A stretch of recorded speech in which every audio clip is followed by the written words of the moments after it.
And we are going to be breaking down the fact that there is election fraud looming from both political parties in different ways. A lot of that is now showing up on the radar screen. We're going to be breaking that down today some. I got Bev Harris of Black Box Voting joining us tomorrow. We are also going to be looking at the debate last night. Even though both men are bought and paid for by the globalists, it's important to look at what they're saying and what they're planning to do. Kind of like the debate last week with Obama and Romney. Obama said, yeah, I don't want to just ban your rifles, your semi-autos. I'm going to ban your handguns, too. And I'm going to come after your guns, and I'm going to put people on psychological lists extrajudicially. So we already knew that, but it's good to see the little tidbits and nuggets we get out of those events. So we're going to be breaking all of that down here. There's also a Business Insider report and video that we have up at Infowars.com. And it's just a minute and a half video. We're going to play it coming up in the next segment, pointing out that Obama and Romney agree on so many things that it makes your head spin. So we're going to be breaking that down a bit today. I've got to say, just being honest, Obama barely won the debate last night with zingers and jokes and things. And I think that Mitt Romney really laid down to a great extent. The Republicans began spinning it that, well, you know, what really happened here with this is that Romney was looking more presidential. Well, that's why they say Obama lost the first debate, because he was quiet and not combative and basically let Romney run over him. Obama was also doing the point 1, point 2, point 3 thing, where they go through a bunch of points that impresses the sheeple. Overall, I had to walk out during the last 20 minutes of it. For whatever reason, I was becoming nauseated during it, for whatever reason. I mean, maybe it was dinner. I don't know, but I felt nauseated and went into the children's playroom. They tend to congregate in my younger daughter's room, and they were in there listening to a book on tape. And I went in there and listened to that. I could not watch the rest of it. I thought, I've got to duck out of here and get out of here. And I know why I started getting nauseated, because it was like living in the Matrix or something. Or going to a fun house where you walk over a gangplank and they've got a big cylinder spinning around you, and no matter what you do, you get dizzy. I mean, it was that effect, because everything was based on a tissue of lies. And they were debating within a universe of lies, basically rearranging deck chairs in a virtual reality on a virtual Titanic. And it was just ridiculous to hear them talk about how they were fighting al-Qaeda and how they've got to go after Assad and al-Qaeda. And Obama did add a few provisos because he knows this is coming out. Well, we don't want to arm the wrong groups in Syria. Well, that's who they're arming. That's the main force, is al-Qaeda. So they're already acting like, oh, we didn't know we armed the wrong groups. So that a year from now, 2 years from now, when the 10,000 missiles they got out of Libya, 2,000 of them heat-seeking or radar-guided, start blowing airliners out of the sky, well, they can say, oh, boy, we didn't know they got it. And then the media will, of course, cover all that up. So that's coming up. It's just a giant broadcast today. Insider billionaire investors like George Soros and John Paulson have recently made massive moves into gold, purchasing what Bloomberg News described as gold hoards. Soros alone doubled his holdings in a single day. Russia's Vladimir Putin has doubled down on gold, increasing the country's holdings by over 100%. With $1.8 trillion under management, the bond king Bill Gross, the world's preeminent bond fund manager at PIMCO, has warned investors of the dangers of QE3 and inflation. And what's he betting on? You guessed it, gold. Friends, this is Alex Jones for MidasResources.com. For more than 15 years, I have exclusively used Midas Resources for all my precious metal needs. Whether it's bullion or collectibles you're looking for, Midas Resources is simply the best. I own my gold as a hedge against inflation. This Federal Reserve fiat currency could go the way of the Deutschmark and the Weimar Republic anytime. In these historically dangerous times, it makes sense to physically hold gold and silver. Midas already has some of the best deals in the industry. But if you give them a call and mention the radio special, they will give you a list of the day's super specials. Midas brokers are standing by to answer all your questions at 800-686-2237. They also have a lot of informative free literature explaining the opportunities and risk of holding precious metals. They are ready to answer your questions at 800-686-2237. Again, that's 800-686-2237.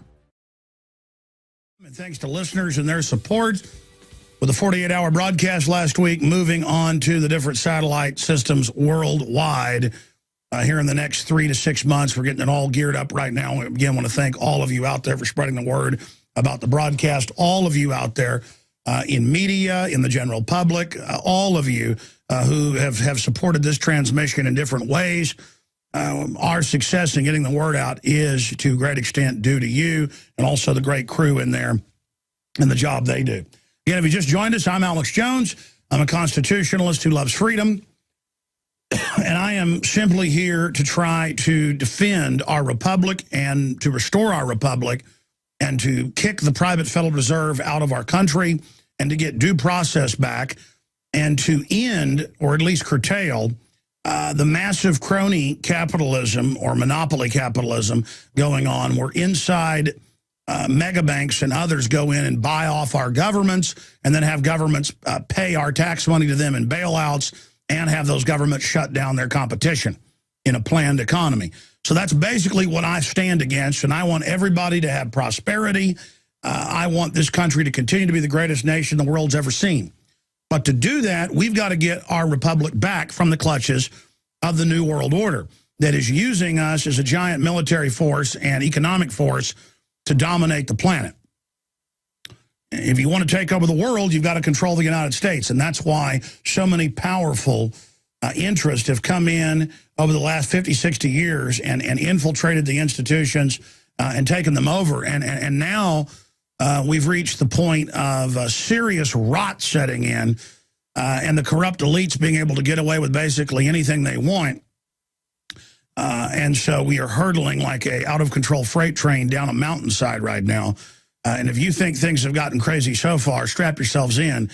You ain't seen nothing yet. Okay, where are we going today here? I do want to open the phones up about the debate last night. I want to open the phones up about geopolitical developments, things that are happening. Watching the debate, hearing both men talk about how we've got to fight al-Qaeda in the Middle East. And they would both talk about fighting al-Qaeda. And then they would say, we've got to deal with Syria, we've got to deal with Iran. Knowing the general public thinks Syria and Iran are al-Qaeda when one is a secular government and the other is a Shiite government, both historical enemies of al-Qaeda based out of Saudi Arabia and the Sunnis. And I'm not bashing 80% of Muslims happen to be Sunni, but that's where that Wahhabist sect comes from. And it's run by Saudi intelligence and British intelligence, and that's on record. And so I literally got nauseated watching the debate because my brain was going a million miles an hour during it, because it was like people debating virtual reality or all these games they've got where kids go and adults go and actually pay money for Lamborghinis and mansions in imaginary worlds. And they go and meet at physical parties, and the gorgeous woman, I've seen this in the news, goes and tries to pick up the nerd because he's got the Lamborghini and the mansion, or as a movie star, in the virtual reality. I mean, that's what goes on. My son, who goes to different homeschool events and academies and groups, more and more, he says all they talk about are these virtual realities that they live in, and he just can't stand it. I mean, he's reading adult history books. He's reading books on quantum mechanics, and he's a tough little jock type guy, and he's not like he's some bookworm. He recognizes that it's totally false, and he says, "I want to be around adults." I could take him to adult cocktail parties where other people bring their children and have him around billionaires and rocket scientists and people, and they absolutely sit around and have conversations with him. He doesn't want to hang around with other 10-year-olds. But it's not just that. They don't want to go play in the woods in a fort. They don't want to wrestle. They want to talk about video games. My mother teaches Sunday school, And I mean, I see it in restaurants. When kids don't have their video games, they will sit there and imagine that they're playing. And there's major studies out.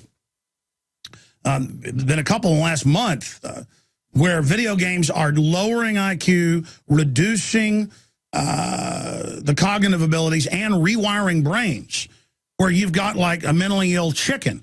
They've done Pavlovian Skinnerian test with a chicken over a few years where it pecks at a, tic-tac-toe grid and grain comes out.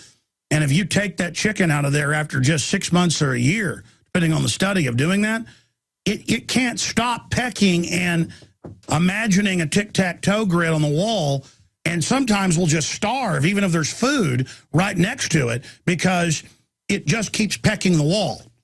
And I mean, I see these kids. I mean, the children are wrecks, ladies and gentlemen, just wrecks. And that's upper middle class kids.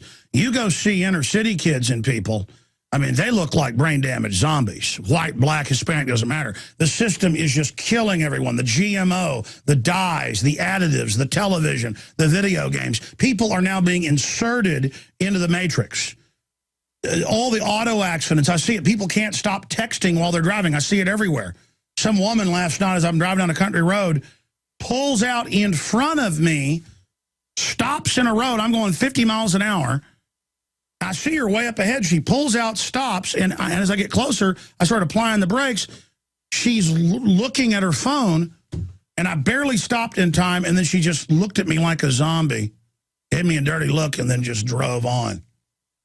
And, I mean, I would have T-boned her, folks, in my big, giant truck going 50. I mean, she'd have been in bad shape if I hadn't seen her. She would have been in bad, bad, bad shape. And I'm telling you, she was in Zombo world. You see the reports, people walking off cliffs, people walking into fountains, people walking into traffic. Richard Reeves, for years, drives cabs, works here in the office, and I've been a truck driver before that. And Reeves said, oh, yeah, people all the time downtown would just walk out in the middle of traffic and be hit by cars in front of him. And he said one time a guy got hit not very hard, fell down, and just kept looking at his phone and got up stumbling around. And that's what that debate was targeting. So-called politically aware people that, that 23% that read newspapers that think they're real informed, they were tuning in, and it was just, it was like watching people debate the different virtual reality video games they play. It's like, man, I don't want that. I don't want the fantasy woman. I don't want the fantasy house. I don't want the fantasy car. You understand? I want the real thing. That's why I've likened sports, not playing sports, that's great, but obsessing on it and saying, oh, when Lance Armstrong, and then I'll get to the top news, when Lance Armstrong got defrocked yesterday, I meant to get into it, I heard local talk show hosts saying, man, it sure felt good for Austin having those 7 Tour de France's. I mean, Lance Armstrong, I know Lance Armstrong very well from multiple people very close to me that have had a chance to be around him quite a bit. I'll just leave it at that. Through a couple twists of fate, multiple people with multiple connections. And he is literally an egomaniac demon monster.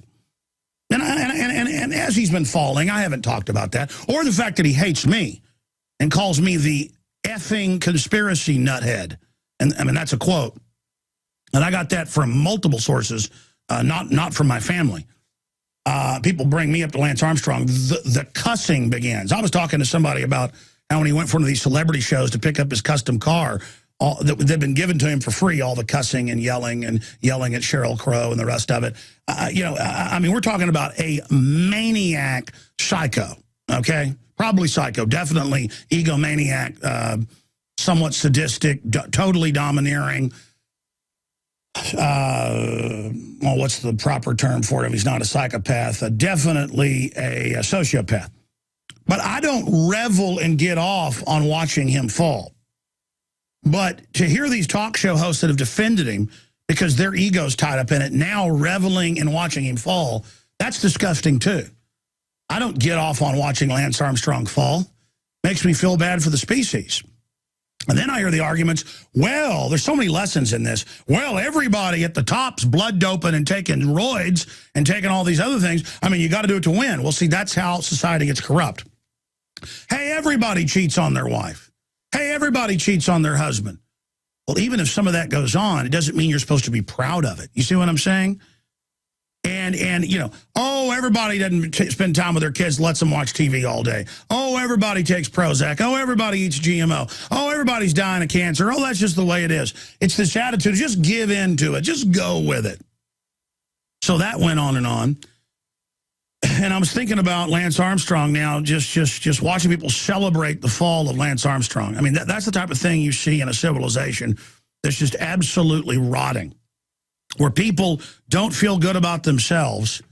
And so when they see somebody who's big fall, they get off on it.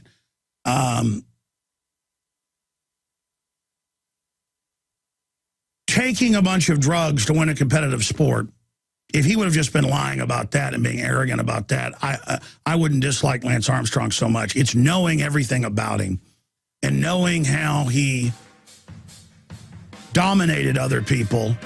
It's like a Schwarzenegger type. That's what I don't like. But here's the rest of the story. You know, it's come out that the entire, big international cycling organizations he was involved with helped cover it up, and he had lots of positives. It's just that when he was going up, they didn't want to let it come out then. They destroyed him later after it came out to have their cake and eat it too. Do you understand how dark it is? How far down the line we are? How late it is? Okay, I digressed off into Lance Armstrong, but I've been meaning to talk about him for days. So I've made my point about that. Only because you can take a big mainstream hype story and then use it to illustrate other things that are happening in society. Like, hey, everything's corrupt. Go ahead and go with it. Or how they didn't want to expose his cheating when he was making cycling billions of dollars. But now they can destroy him after. I mean, the examples just go on and on. Or how these egomaniacs, the greater, the bigger they are, the harder they fall.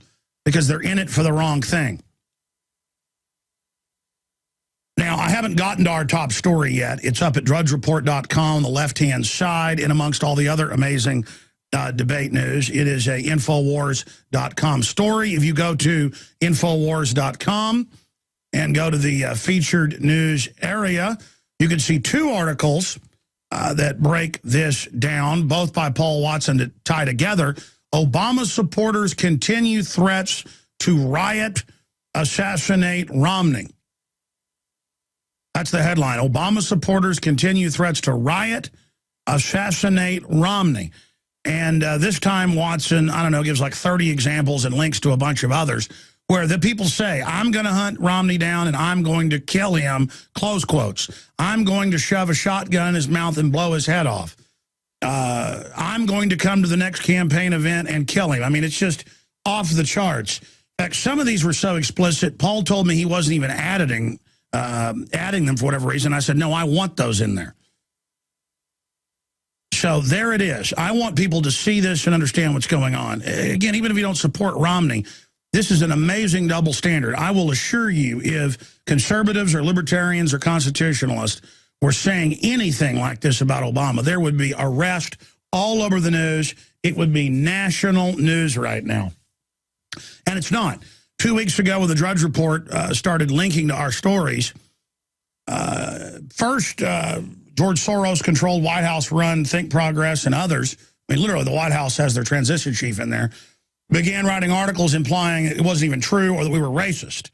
And Slimeball, Chris Pumpkins, he is on CNBC or MSNBC running around. I have an article here today saying it is racist not to vote for Obama. So if I don't want to turn my guns in, I'm racist. If I don't like government running health care written by the insurance companies, I'm racist. If I don't want completely open borders, I'm racist. If I don't want world government, I'm racist. If I don't want to put al-Qaeda into Libya and Syria, I'm racist.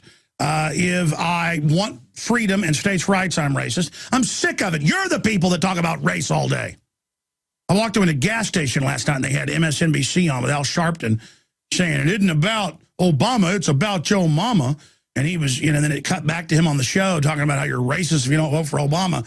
These people, that's all they do is invoke race. And then that will create racism because people are designed to be tribal. And if they're hearing all day how they're racist, a lot of people that aren't sophisticated will start becoming racist because of people that race pimp all day. In fact, here it is, breaking it down. Post-debate, MSNBC's Matthews claims Romney supporters fueled by racial hatred of Obama. Really, I'd love to have a black president that got rid of all the gun laws and got rid of the private Federal Reserve. Man, you could have an all-black cabinet. You could have everybody. Seriously, I could get as if white people, on average, don't like Obama because he's black. How about white people I know and black people I know and everybody else I know who's not a complete idiot don't like Obama because of what he stands for? But here's the bigger issue. They are literally, folks, Obama supporters in overdrive saying they're going to riot and kill people. And sure, most morons that are going to get online and say they're going to kill the presidential candidate are so stupid, they're probably not very motivated. I mean, they're probably pretty darn lazy, and they think it's just trash talk like you can do about some, non-governor or non-president type person. But the Secret Service is now confirmed they are, quote, visiting these people. Well, I want to say this. They need to be arrested, because if I said something like this, or if I was just a private citizen, because I've seen it, I've seen private citizen conservatives say that, Romney, is a great guy, basically, and Obama needs to be taken out, close quotes, and the Secret Service comes and puts them in jail. We had a listener posting, it was years ago, on the message board, they were going to kill Bush. And the Secret Service went and arrested them in Tennessee, and it was on the news. Listeners sent me the newspaper where it was all, on Alex Jones's show did this, Secret Service came and arrested him. And I think he got 7 years in prison for saying he was going to go after Bush. So these people need to be arrested, or it's discriminatory, and it's saying Democrats are allowed to call for murder and mayhem. Alex Jones here with a very important announcement for truth seekers. We've carried a lot of amazing films and books over the years on the online video bookstore at Infowars.com. And out of all the titles we've carried, one stands out because it is just so chillingly convincing. And that's Dreams from My Real Father by Joel Gilbert, available at Infowars.com. This film exposes the fraud that Obama is like nothing I've seen. If you want to know who Obama's real daddy is, this is the film for you. Don't forget, your purchase supports our broadcast and our growing media network. You'll also find at InfoWarsShop.com, None Dare Call a Conspiracy by Gary Allen, the book that woke me up. We're also carrying Behind the Green Mask, UN Agenda 21 by Rosa Corey. This book is coffin nails to the globalist takeover. The Greater Good, the most professional and up-to-date film I've ever seen exposing the scourge that is vaccines. These titles and a lot more are all available at InfoWarsShop.com. Well, like I said, we're getting between 5 and 10 new affiliates every week or so. And in the last couple of days, we've got KDKT 1410 AM in North Dakota, KDKT 1410 AM North Dakota, and KINA 910 AM in Salina, Kansas. This is written so small here, I don't want to say the name of the town in beautiful North Dakota wrong. KDKT 1410 AM in BEULAH. How do you pronounce that? To show my ignorance. Balua, is that right? Well, Beulah, North Dakota. Well, whatever. We're on there, so very, very exciting. And a lot of other affiliates here. The affiliate list is starting to get very, very long, very, very exciting. And it's also kind of scary. Funny that, the New World Order coming after me doesn't really scare me, or the national media demonizing me doesn't scare me. But yours truly screwing up with an audience this big, that's what scares me. It's very, very humbling. But I guess that's good. I've seen so many other people get a little bit of power and they just go crazy and start getting real reckless. I see that a lot. People just destroy themselves when they finally start having success. My dad, the older I get, I realize how much good advice he gave me. He said, big fish eat little fish. He said, you got to watch the little ones, though, that have nothing to lose. And he, of course, also said so many people he's known right when they start having success destroy themselves. And I guess it's the difference between being God-fearing and not being God-fearing. Okay, that's enough. Let's just stop right there. This is a big deal. I mean, I've been attacked, no exaggeration, along with Matt Drudge of drudgereport.com. I don't know, more than 15 different publications. I wasn't even looking for these articles, and I saw them, saying that we were basically evil and horrible racist because we were covering literally thousands of tweets and Facebook posts and YouTube videos with real accounts saying they were going to kill Mitt Romney if he wins and or riot and or both. And the Secret Service has gone and, quote, questioned these people. I've gotten emails of people being picked up by the Secret Service, like going, hey, Alex, they are responding. But that was before it was confirmed in the news. I got several emails going, no, they took my brother to jail, but they've now released him. So it looks like they're doing something. But I'm here to tell you, if a conservative threatened George W. Bush, which did happen, they went and arrested him, and he spent 7 years in prison, or got 7 years last time I checked. That was like 6 years ago. Guess the guy's about to get out or has already got out. I just saw the newspaper article about his conviction.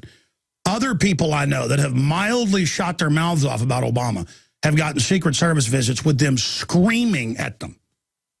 Screaming at them. I mean, you've heard callers who mildly, said, yeah, I put on my, website, my little Facebook, yeah, too bad that when, Obama and George Soros were over there at Davos, both of them didn't just fall off the edge of the earth, close quote. Secret Service came, drug them in, screamed at them.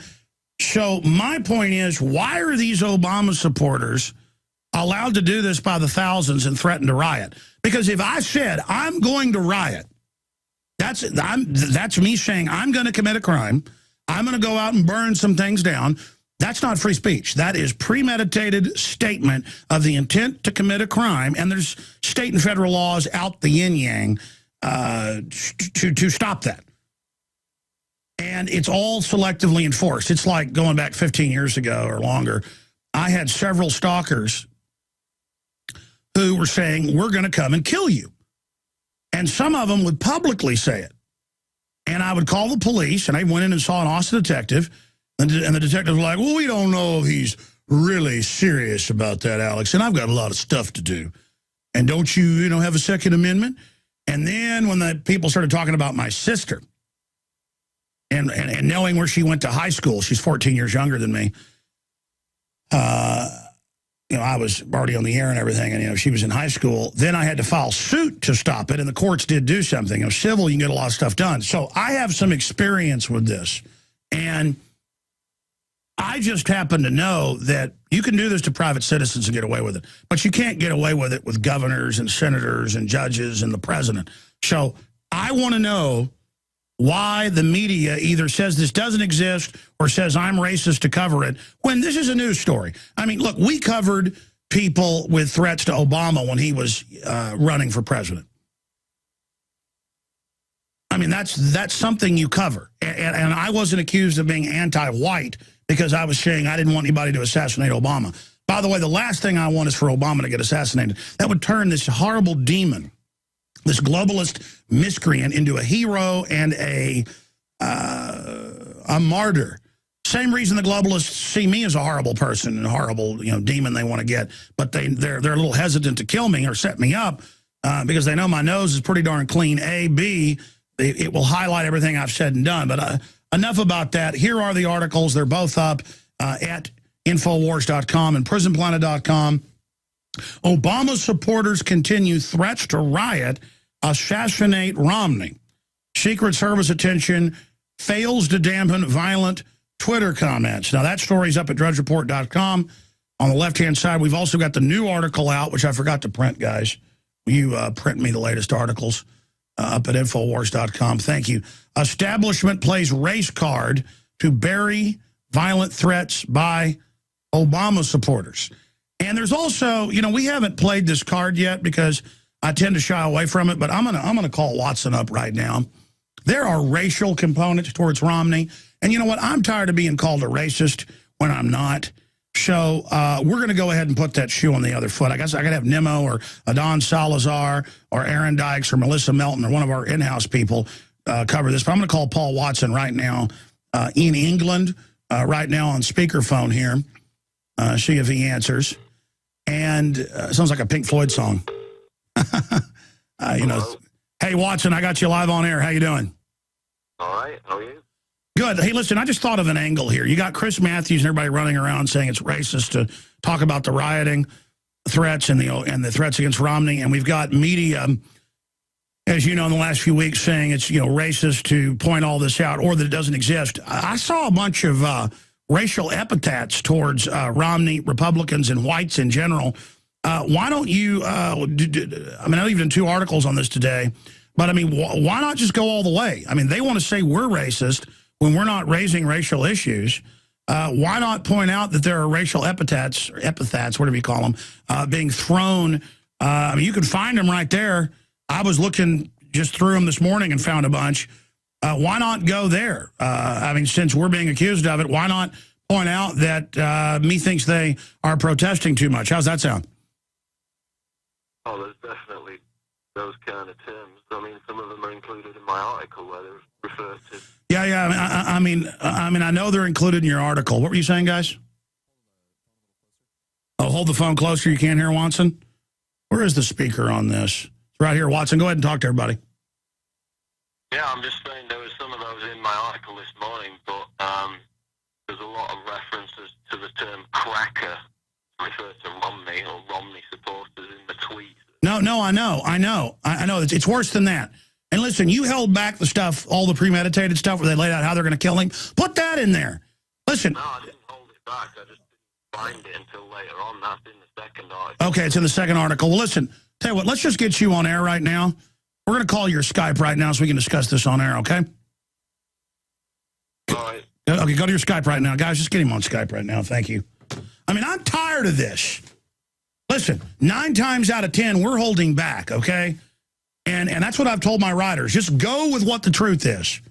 We're going to be accused of exaggerating. Let them have it, okay? Stop holding back, okay? We're going to be accused. If we said the sky was blue, they'd say we were exaggerating. So just say the sky's blue, okay? Anyways, those articles are up there, and I want to know your take on this, the toll-free number to join us. I mean, are we wrong to point these out as a news organization? I mean, obviously we're not. We would be censoring if we didn't cover this. And there you go. I mean, he links to some of them in there where they make the racial comments. But my issue is the left always says it's okay to be racist towards white people. And then that's what creates a culture of racism because they don't call it racism. And then white people start seeing blacks as racist, and then that creates racism. See, it's divide and conquer. We have to call this racism out so it's not acceptable, so that it doesn't cause more division. I'm covering this to try to stop this division, and I want to try to get people on the liberal plantation to realize it's a plantation, like the Native American Russell Means said. The left loved him until about 10 years ago when he woke up at the Federal Reserve, the New World Order, started supporting the Constitution, Bill of Rights, found out it was inspired by a bunch of Eastern North American and Canadian tribes. And as soon as Russell Means started talking like that, boy, the left turned against him. Because when you realize it's about putting you on a plantation, it's about putting you on a reservation, that doesn't mean the Republicans are any different. I mean, last night we sat there. Do we have that clip? Let's play that clip out of Business Insider. The article is up at Infowars.com, where, and this is just some of the examples, where Romney kept agreeing with Obama and Obama with him because they're both globalist puppets. And again, they kept talking about the threat of al-Qaeda when the West is arming al-Qaeda and putting them in Libya and Syria. And I told you a year ago when they killed Gaddafi, I said, you watch, within a year to 2, I said 2 years, actually. I said within a year and a half, 2 years. You can look it up. I said they're going to be bombing in Libya and invading again to take out al-Qaeda, and the media won't point out our own government put al-Qaeda in. Well, it happened quicker than I thought. Within less than a year, they're now got drones and stuff in there attacking, quote, al-Qaeda. I mean, this is ridiculous. People are like, well, you know, that's how the policy works. Destabilize the Muslims. Destabilize the Muslims, even if you're a Muslim hater and you're ignorant and bigoted like that out there and buy into all this Islamophobia stuff that's been created and accentuated by British intelligence and others on record. Don't you get the police state's for you? It was never for Habib. Okay, it was never for Mr. Ali. It was never for them. It's for the American people of the West. The police state, they say, is for gun owners, conservatives, veterans, libertarians, okay? You're the target. I'm the target. Everything they've used in Fallujah with checkpoints and face scans, MIT Magazine admits is coming here. We're prisoners if they get this done. They hate our troops. They hate us. The globalists are using us. They're playing us off against each other. Clash of civilizations, the great game, divide and conquer, balkanization, divide and rule. Well, but again, here they are. Here they are basically on the same page. Obama and Romney.